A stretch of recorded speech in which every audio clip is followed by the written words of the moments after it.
Bienvenidos, esto es Radio Sefarad y estas son las noticias. Comenzamos con los titulares. Alemania atónita por el estallido ultraderechista y xenófobo en Chemnitz. El jefe del Estado Mayor israelí exige al nuevo comandante de Finul una postura más dura contra Hezbollah. Según la ONU, todas las partes involucradas en el conflicto de Yemen han cometido crímenes de guerra. Rusia se dispone a realizar las mayores maniobras militares desde 1981. Estas son las principales noticias de este informativo que comentará Jorge Rosenblum. Hola, Jorge. ¿Qué tal, Raquel? Después volveremos con una agenda cultural dedicada en exclusiva a la 19ª Jornada Europea de la Cultura Judía que se celebrará este próximo fin de semana. Comenzamos en una riña, en una celebración callejera el fin de semana pasado en la ciudad alemana de Chemnitz. Resultaron heridos 3 hombres, de los cuales uno murió, siendo acusados del hecho un sirio y un iraquí. El domingo, un grupo de extrema derecha convocó una manifestación a la que acudieron unas 800 personas que comenzaron a atacar o a perseguir a quienes consideraban extranjeros. Al día siguiente, miles se reunieron en 2 manifestaciones opuestas, la de la extrema derecha, a la que fueron unas 6.000 personas, y la organizada por la izquierda, a la que asistieron unas 1.500, y que terminaron en una confrontación violenta y durante la cual varios extremistas de derechas mostraron el saludo de Hitler. El martes 28, la canciller Merkel se refirió a los hechos y señaló que contravienen el Estado de Derecho. Sí, lo que llama la atención porque, estos estallidos de la extrema derecha en Alemania no son nuevos, incluso pueden, evidentemente están detrás del cambio de la política migratoria de la canciller Merkel, que hasta hace muy poco tiempo abogaba por la entrada ilimitada de extranjeros en Europa, ¿no? No olvidemos que justamente su apertura fue la que de alguna manera produjo el efecto llamada para todos esta ola de inmigrantes, especialmente a través de las costas de Turquía hacia Grecia. Pero actualmente, pues en Alemania se ha producido un repunte de la derecha, que no es el único lugar en el mundo, también en Austria, también en Hungría, etcétera, etcétera. Aunque en este caso, en vez de ser de tintes necesariamente o principalmente antisemitas o de índole religiosa, son más bien xenófobos en el sentido estricto de las palabras, es decir, que están en contra de estas inmigraciones tan masivas, aludiendo a cuestiones más o menos reales de implicaciones en la economía y otras totalmente ficticias. Pero sí que hay casos que se han dado no solamente en el tema del terrorismo, sino también de la agresión a las mujeres, la no integración, etcétera, etcétera. Bueno, esto ha ido creciendo y estamos ya en la dinámica de la bola de nieve cuesta abajo.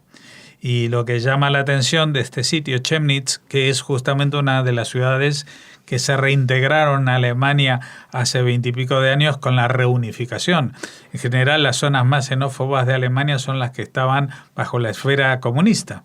Y allí hubo un altercado, al principio, pasó, luego hubo una pequeña manifestación, pero el problema, fíjate las cifras, es que cuando ya se convoca la manifestación grande, vienen el triple o 4 veces los de derecha que los de izquierda. Es decir, ya no es un fenómeno marginal como hasta hace poco, que si por ejemplo, hablemos de Estados Unidos, por ejemplo, estas manifestaciones que ha habido hace poco o el año pasado en Charlottesville, donde desfilan un centenar de personas de ultraderecha, pero alrededor de ellos hay una contramanifestación de miles de personas que la policía intenta evitar que se encuentren.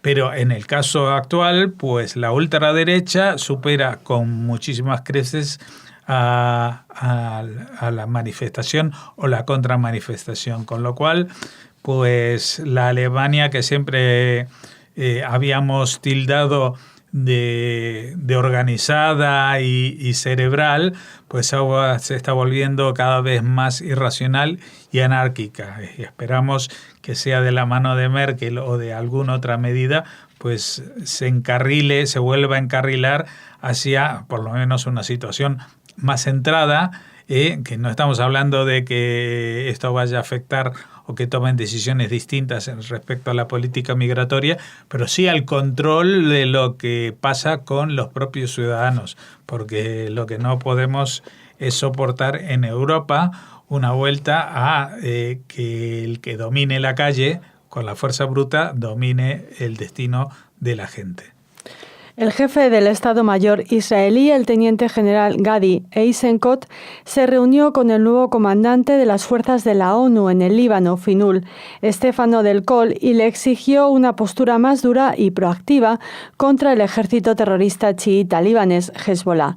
El militar israelí insistió en la necesidad de que la Finul opere más vigorosamente contra todo lo relacionado con el trabajo de fortificación de Hezbollah y las actividades de almacenamiento de armas en las aldeas y pueblos del sur del Líbano. Eisenkot también criticó la tarea del anterior responsable de la fuerza, al que Israel considera que no actuó de manera suficientemente activa durante su mandato al frente de la misión de 10.500 cascos azules, incluidas tropas españolas, que patrullan día y noche la frontera libanesa-israelí para mantener el cese de hostilidades entre ambos países. Líbano e Israel no mantienen relaciones diplomáticas formalmente, están en guerra y a día de hoy, después de varios conflictos armados, no han establecido aún un alto al fuego permanente. Bueno, la situación del Líbano es una situación muy particular. La propia creación de este país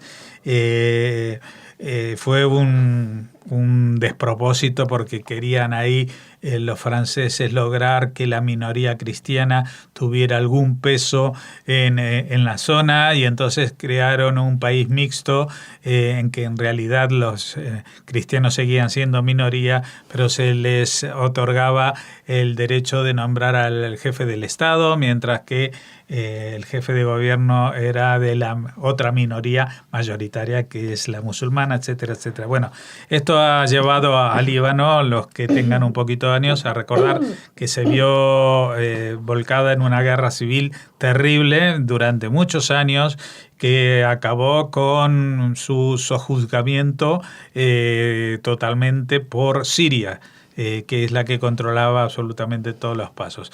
Y a través de Siria, pues se reforzó, se instaló y se reforzó el papel de los exiliados palestinos que vivían en los campos de refugiados en el sur del país, que se constituyeron primero como una especie de milicia llamada Hezbollah, y que oficialmente después se convirtió en un ejército mucho más poderoso que el ejército local, y que hoy en día es mucho más poderoso que la mayoría de los ejércitos occidentales, excepción hecha de Estados Unidos.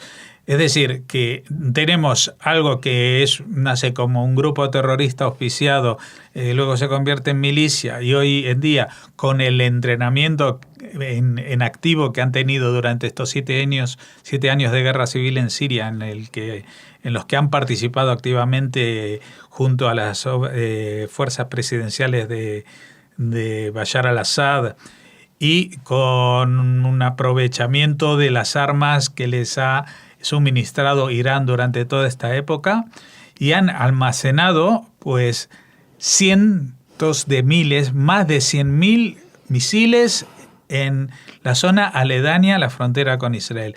Esto uno puede decir, bueno, yo qué sé, si eso es mucho o es poco, porque 100.000 balas igual no son muchas, pero 100.000 misiles no los tiene, creo que ni la OTAN.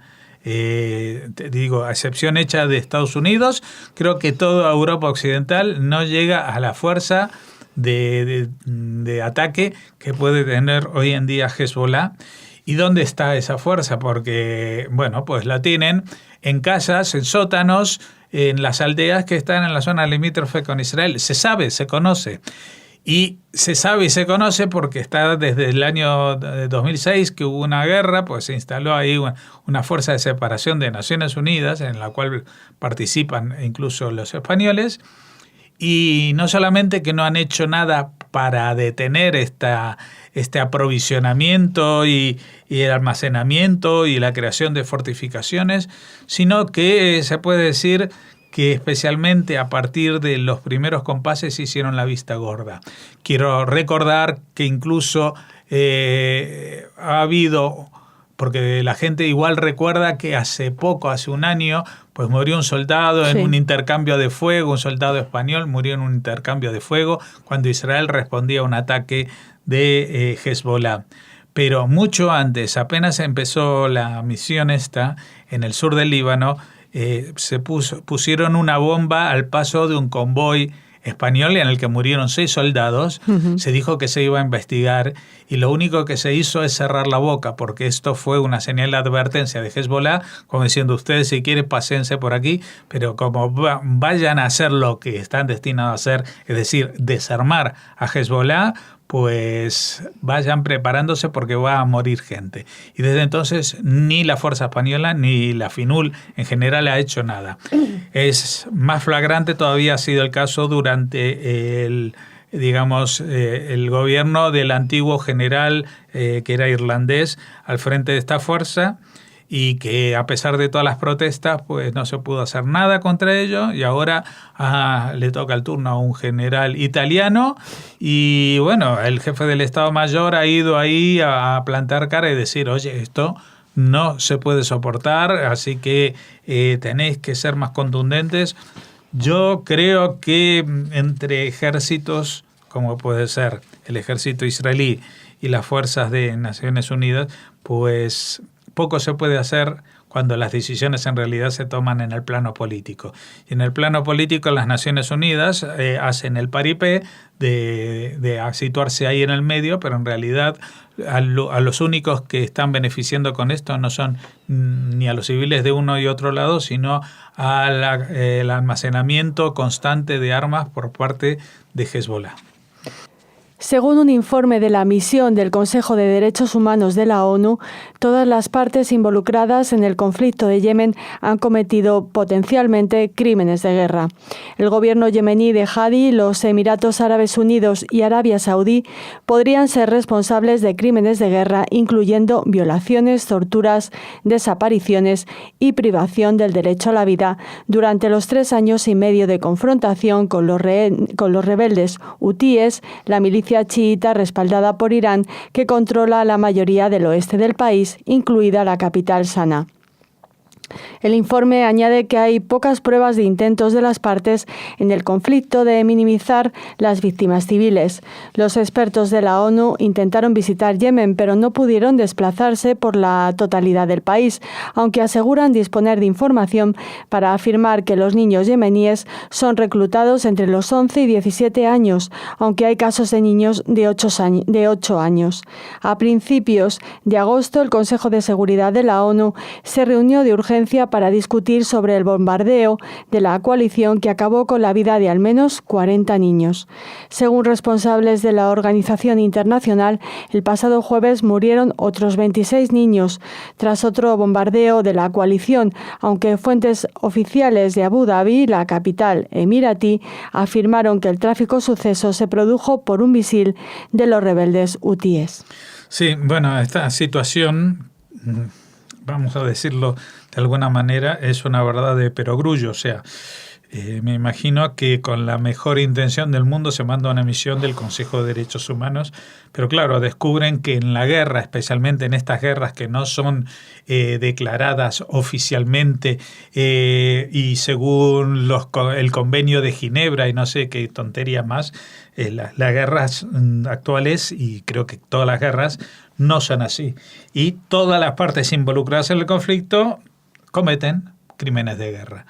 Entre otras cosas porque si las cometen de un lado, los del otro lado no se van a quedar de brazos cruzados.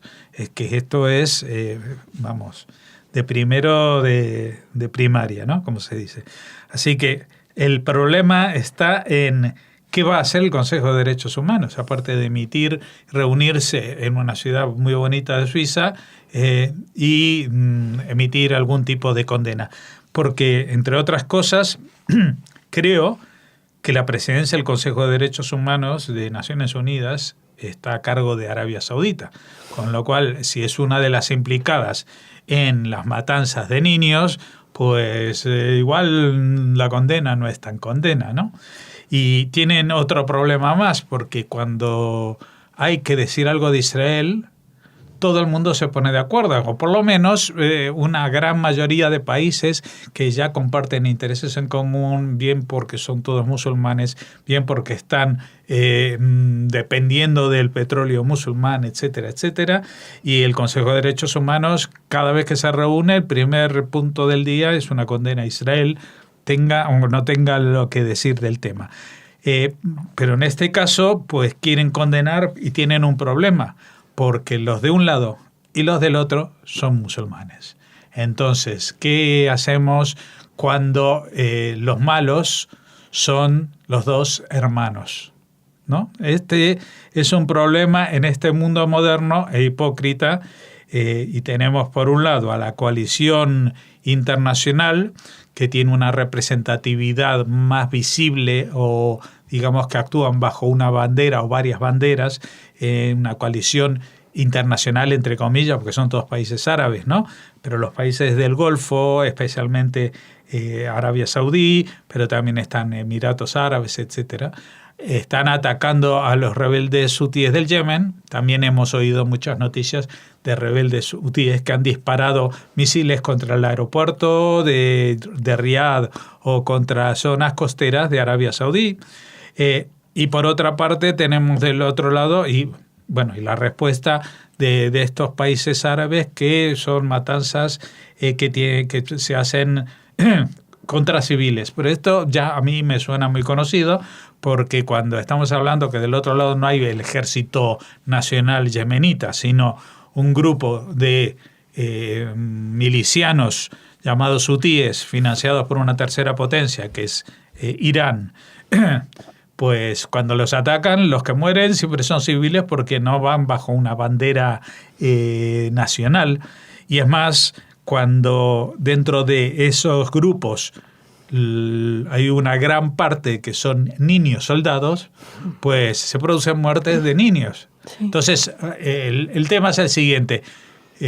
Tiene que quedarse Arabia Saudita, por ejemplo, de brazos cruzados, permitiendo que los bombardeen porque los que disparan son niños menores de 18 años, o tienen derecho a pasárselo todo por el forro y atacar a quien sea y matar a mujeres, niños, ancianos o lo que sea. No hay un término medio, porque lo que es el Consejo de Derechos Humanos es un organismo que nació fallido, tanto que se habla del derecho a la vida en contra de los abortos, pues este ha sido un organismo abortado desde el principio, porque no tiene, a diferencia de la Asamblea General de Naciones Unidas, un Consejo General. Estos se atribuyen como consejos ya la potestad de determinar absolutamente todo sobre derechos humanos, y ahí tenemos que ha sido liderado, por ejemplo, por Gaddafi, que ahora por Arabia Saudí, etcétera, etcétera. O sea, los peores sátrapas de la historia contemporánea son los que determinan quiénes son los buenos y quiénes son los malos, básicamente. Terminamos esta parte del informativo contándoles que Rusia realizará en septiembre las mayores maniobras militares desde la Guerra Fría, concretamente desde 1981. Los ejercicios tendrán lugar en Siberia Oriental y el extremo oriente ruso, con el despliegue de casi 300.000 soldados y la participación de unidades de los ejércitos de China y Mongolia, además de participar más de 1.000 aviones y helicópteros, 2 de las flotas rusas y unos 36.000 vehículos militares. El año pasado la exhibición de poderío bélico fue relativamente reducida, cerca de 700 vehículos militares, entre ellos unos 250 tanques, sistemas reactivos, etc. Pero los ejercicios suscitaron mucha inquietud en algunos países vecinos como Polonia y Lituania. Sí, la verdad que esto es, perdón por el neologismo, es una putinada total. Es decir, Rusia está pasando por una situación económica muy delicada, y se va a montar un show, pero un show de 300.000 soldados con 36.000 vehículos, 250 tanques. No, 250 tanques fue el año pasado. No, esta vez son 36.000 vehículos militares, 1.000 aviones. Esto cuesta una fortuna, pero no me atrevo a calcularla, pero seguramente será con lo que puede vivir un país de Europa durante el año entero. Y me imagino que para Rusia será una parte de su presupuesto muy importante, que seguramente alguien pensará que se podría destinar a cosas más urgentes para la población de allí, ¿no? Pero Putin basa su estrategia desde hace mucho tiempo en demostrar que es el más macho de todos y que la tiene tan grande como la OTAN. Es decir, que a pesar de que muchos de los que estaban en su esfera de influencia, por ejemplo los países bálticos, por ejemplo los países detrás de la cortina de acero, como Polonia, etcétera, e incluso algunos le planta cara dentro de su propio territorio, como es Ucrania, pues lo que quiere demostrar es que, ojo, OTAN, porque vosotros habláis mucho, sumáis muchas cifras, pero no sois tan fuertes como yo, que tengo de mi lado también a China, que no sabemos muy bien en qué medida van a participar, pero me imagino que los chinos dicen, bueno, por si acaso, vamos, miramos, mandamos una delegación. Me imagino que un poco superior a la de Mongolia, que no sabía yo que siquiera tendrían un ejército representativo. Esto va a poner nerviosa a mucha gente. El año pasado, cuando se hizo con mucho menos efectivo, lo hicieron muy cerquita de la frontera de Polonia, Lituania y todos estos países, como para decir, que os estamos mirando. Y ahora se han ido a la otra punta, al este, y están no solamente cerca de China, etcétera, sino que están cerca de Japón y están cerca de Corea del Sur, porque Corea del Norte son supuestos aliados. Es decir, que también están amenazando a Occidente o a la OTAN con estos bastiones de la cultura occidental que tienen en el Extremo Oriente. Así que, bueno, no va a pasar nada porque esta es una fantochada, pero esta demostración de músculo, los primeros que lo van a sufrir son los propios rusos. Terminamos esta parte del informativo y un rayo de esperanza. En la agenda cultural todos son buenas noticias. Les esperamos ahí.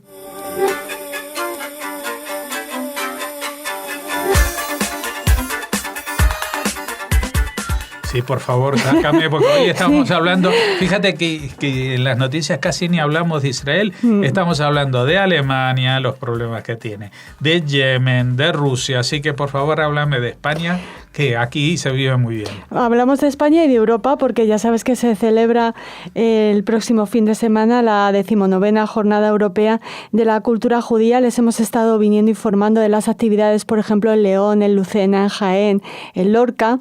Mañana les hablaremos de Madrid y Córdoba, que Córdoba tiene un programa tan extenso que nos ocuparía, de hecho, tal vez tengamos que dedicarle una entrevista, un programa monográfico, pero hoy queríamos presentarles lo que se va a hacer en ciudades como, por ejemplo, Barcelona.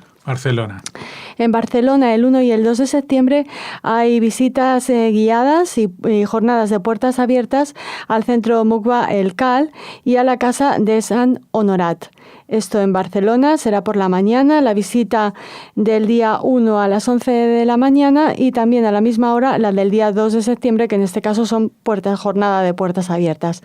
También Tarazona y Monforte de Lemos cuentan con visitas guiadas estos 2 días a sus zonas de interés judío. Pasamos a Cáceres. Vamos saltando de una punta a la otra, ¿no? Sí, seguimos un poco cierto orden alfabético. Alfabético. Sí, cierto. El 2 de septiembre se tendrá lugar una visita guiada a las juderías Vieja y Nueva. Será a las 10:30 de la mañana y partirá desde la Plaza Mayor, desde la maravillosa Plaza Mayor de Cáceres, que está muy cerca de la judería. También habrá jornada de puertas abiertas en el Palacio de la Isla, en la sinagoga de la Judería Nueva, en el Centro de Interpretación exposición Tres momentos en la historia de Cáceres, en la Torre de Bujaco, en el Centro Turístico Baluarte de los Pozos y en el Centro de Divulgación de la Semana Santa de Cáceres. No me preguntes por qué, pero bueno. Hay de todo. El mes de septiembre, durante todo el mes de septiembre, habrá una muestra. Se expondrá Encuentro en Sefarad de la luz al secreto en el Palacio de la Isla, en la Judería Nueva. El horario es de 10 de la mañana a 2 y de 17:30 a 20:30 horas. Y también contarán con la exposición Juderías de España y Portugal en el Baluarte de los Pozos, en la Judería Vieja. No les informamos de las horas porque les vamos a poner el enlace de la red de juderías para ser un poquito más ágiles en este recorrido. Vamos ahora a Calahorra. Allí celebran este septiembre sefardí del 8 al 23. Se unen de esa manera a la Jornada Europea de la Cultura Judía del día 2 de septiembre, pero lo retrasan un poquito. El sábado 8 a las 6 de la tarde se abre la exposición Salón Sefarad, de la que tanto les hemos hablado porque ha recorrido múltiples ciudades. Salón Sefarad. Sí, está dedicada a... en la historia y la evolución. Seattle, ¿no? Exacto, muy bien, buena memoria. El domingo 23 habrá una visita guiada a la judería y al patrimonio documental sefardí de la catedral, talleres de escritura en hebreo y árabe, concierto en la España de las Tres Culturas y una cena degustación, esto sí vamos a decir la hora, que es muy importante en Calahorra comer bien, a las 8:30 de la tarde, una cena degustación de pinchos al estilo sefardí, acompañados de vino caser a cargo de los restaurantes que cuentan con la etiqueta Rasgo, que son Ciudad de Calahorra, Gala y el propio parador de la ciudad. Esto en Calahorra. Ahora viajamos a Estella Lizarra, en Navarra. Allí la Jornada Europea de la Cultura Judía sí se celebra el día que es, el día 2 de septiembre. El 1 y el 2. Exacto. A las 12 hay una ruta guiada visitando las aljamas, se llama el lugar desde el que partes en la iglesia de Santa María Jus del Castillo. A las 6 de la tarde hay un cuentacuentos infantil con Inés Bengoa, Cuentos del Mundo, y una exposición de refranero popular sefardí en el patio de la Casa de Cultura Fray Diego de Estella, los días 31 de agosto, 1 y 2 de septiembre. O sea, ya el propio viernes allá. Sí, desde las 6:30 a las 8:30 de la tarde. Y vamos por la E y ahora saltamos a la A. Otra vez, o sea que... Porque nos vamos a Asturias. Hace muy poco hablabas con la presidenta con Aida Oceransky, con la presidenta de la Comunidad Judía de Asturias. El 2 de septiembre conmemoran esta Jornada Europea de la Cultura Judía en la Sinagoga Beit Emuná de Asturias, en la calle Fontán, en Oviedo. Lo hacen a las 11 con una jornada de puertas abiertas, una exposición de libros, y de 12 a 2 de mediodía hay cuentacuentos judíos en el que se leerán trabajos de varios escritores. Además, cuentan con una exposición de refranes en judeo-español en los balcones de la casina durante todo el fin de semana. Muy bien, y hasta aquí hemos llegado, hemos ido hasta por la hoy. E y vuelta. Exacto. Mañana seguiremos seguramente. Mañana, ¿no? Madrid y Córdoba, fundamentalmente. No sé si tendremos tiempo de añadir algo más, pero les ponemos ese enlace para que tengan todas las actividades a la vista. Claro, es que hay que aprovechar porque después el resto del año pues no hay tanta abundancia de actividades en las juderías. Hay que aprovechar estos fines de semana de septiembre, que también por los últimos ramalazos del turismo local, antes de que empiecen algunas clases, etcétera, etcétera. Pues nada, nos volveremos a encontrar mañana y me seguirás contando más. Hasta mañana.